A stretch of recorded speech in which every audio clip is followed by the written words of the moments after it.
Dios les bendiga, mis queridos hermanos y hermanas en Jesucristo. Les saluda Carlos Pauta. Bienvenidos y bienvenidas a la reflexión y meditación del Santo Evangelio del día de hoy, martes 9 de septiembre del 2025. Gracias a cada uno de ustedes por estar aquí presentes para que juntos nos alimentemos con la palabra del Señor, que es la lámpara para nuestros pasos, la luz en el sendero de nuestra vida. Nos dice Salmo 119, versículo 105. Comencemos en el nombre del Padre, y del Hijo, y del Espíritu Santo. Amén. Lectura del Santo Evangelio según San Lucas capítulo 6, del versículo 12 al 19. Elección de los 12. Por aquellos días se fue él al monte a orar y se pasó la noche en la oración de Dios. Cuando se hizo de día, llamó a sus discípulos y eligió 12 entre ellos, a los que llamó también apóstoles, a Simón, a quien puso el nombre de Pedro, y a su hermano Andrés, a Santiago, a Juan, a Felipe y Bartolomé, a Mateo y Tomás, a Santiago de Alfeo, Simón llamado Celote, Judas de Santiago, y a Judas Iscariote, que fue el traidor. Bajó con ellos y se detuvo en un paraje llano. Había un gran número de discípulos suyos y gran muchedumbre del pueblo de toda Judea, de Jerusalén y de la región costera de Tiro y Sidón, que habían venido para oírle y ser curados de sus enfermedades. Y los que eran molestados por espíritus inmundos quedaban curados.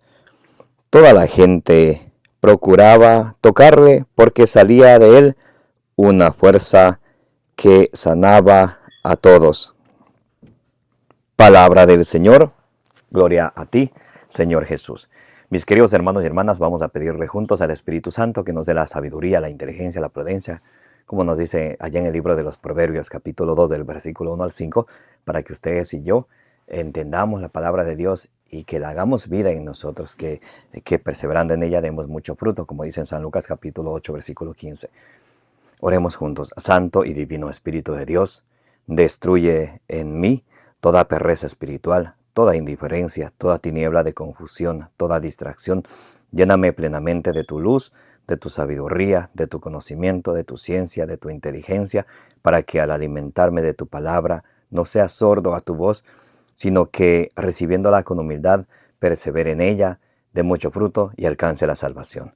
A ti, Divino Espíritu, que eres Dios y siempre nos acompañas, a ti sea el honor, el poder, la adoración, la honra, la gloria, la alabanza, la exaltación, por los siglos de los siglos. Amén.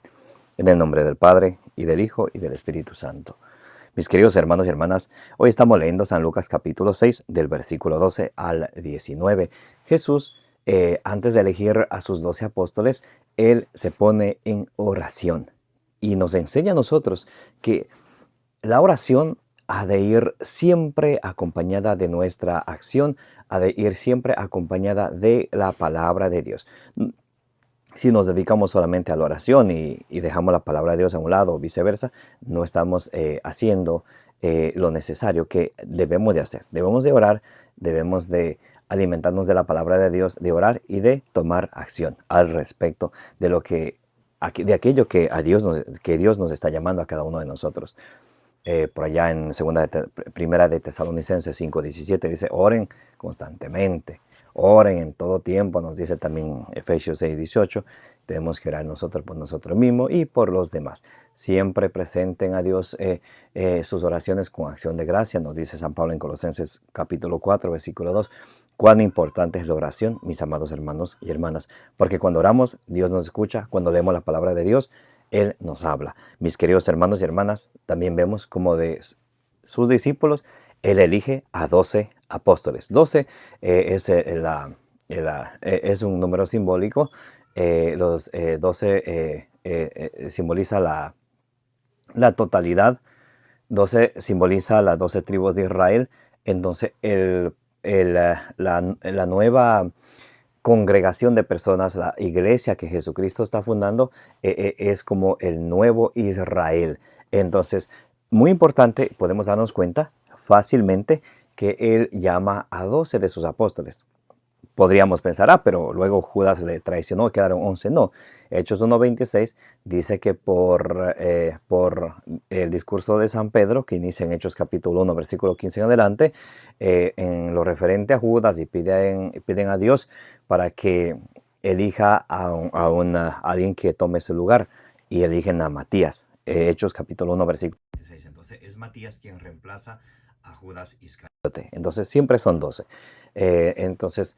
Y de estos 12, Jesús a Pedro le deja de encargado de esos 12. Mateo 16, del 18 al 19, cuando Jesús le dice, tú eres Pedro, sobre esta piedra edificaré mi iglesia, los poderes del infierno no prevalecerán contra ella.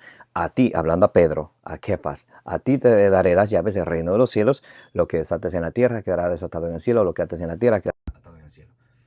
A Pedro le dice en Lucas 22, del 31 al 32, Simón, Simón, mira que Satanás ha pedido permiso para sacudirlos como se hace con el trigo, pero yo he rogado por ti. ¿Por quién? Por Kefas, por Simón.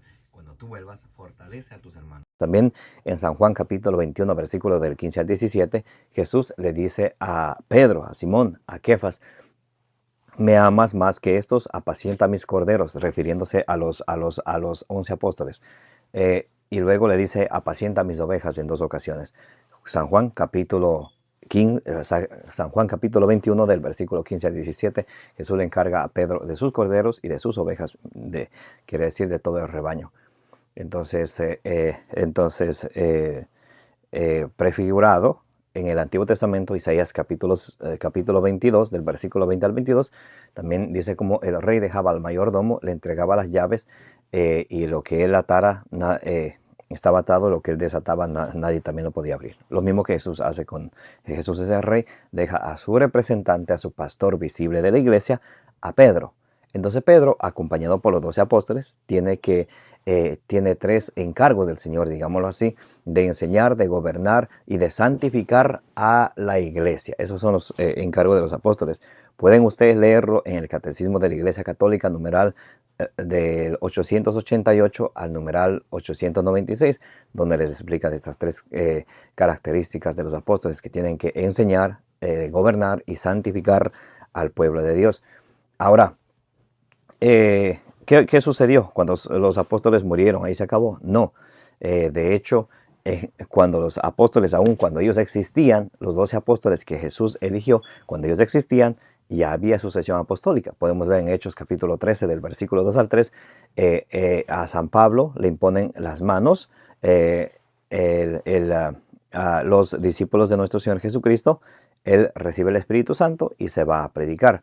Lo mismo hace San Pablo con Timoteo, segunda de Timoteo capítulo 1, versículo 6, y San Pablo le impone las manos a Timoteo.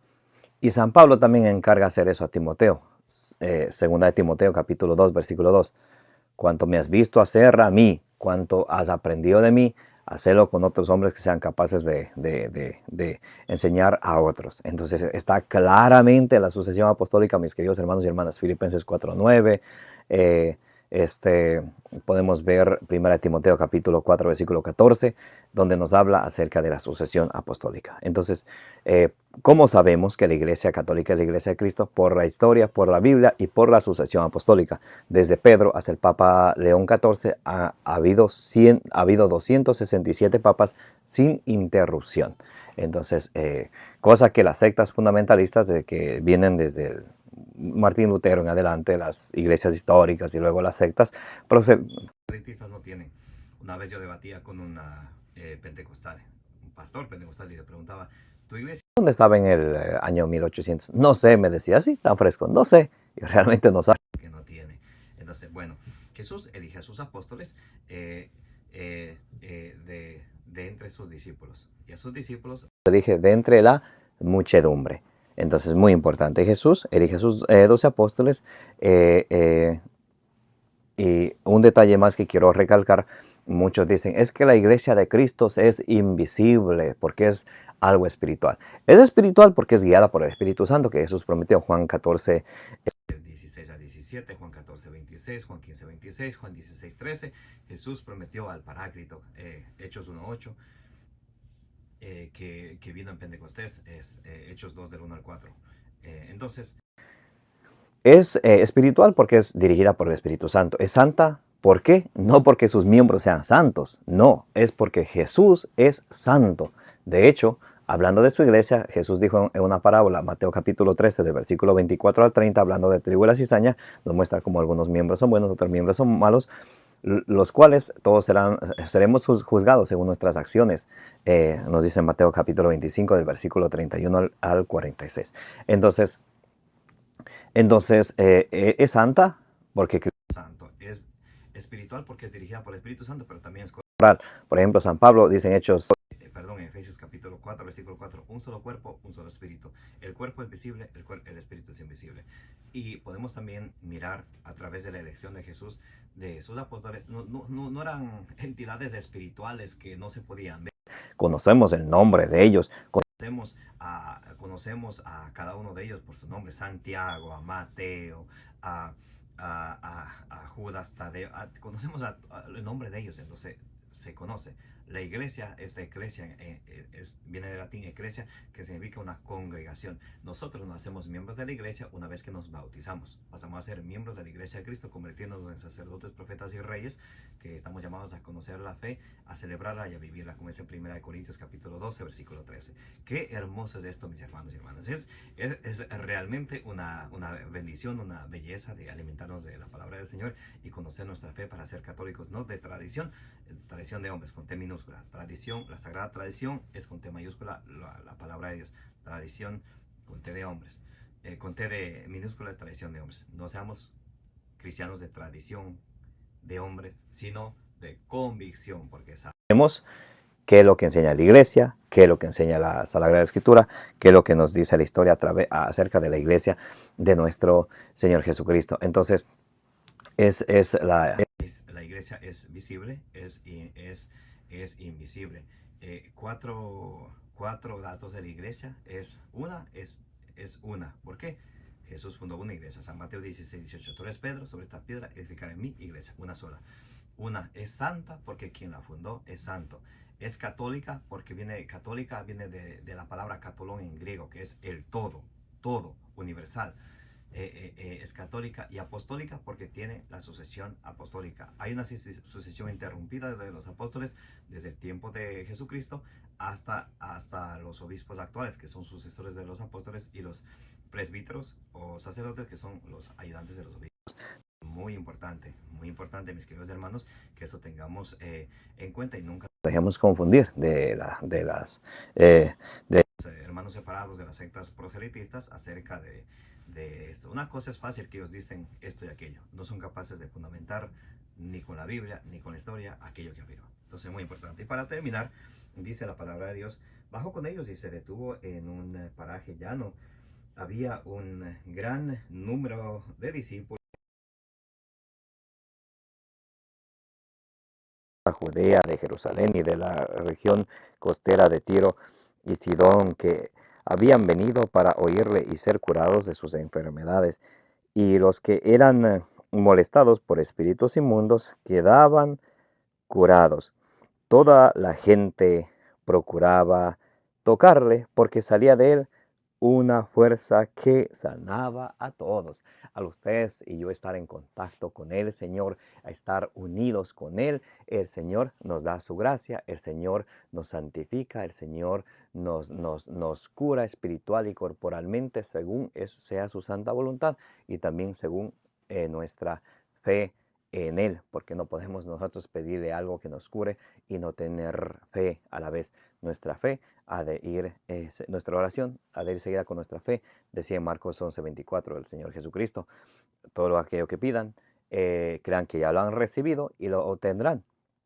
Entonces, y en el versículo 25, Marcos 11:25 dice, si tienen algo contra alguien, perdónenles para que también así vuestro Padre os perdone a ustedes. Entonces, qué hermoso, mis hermanos y hermanas. El Señor quiere venir a nuestra vida, quiere entrar en nuestro corazón, quiere tocarnos, quiere sanarnos, quiere purificarnos, quiere renovarnos.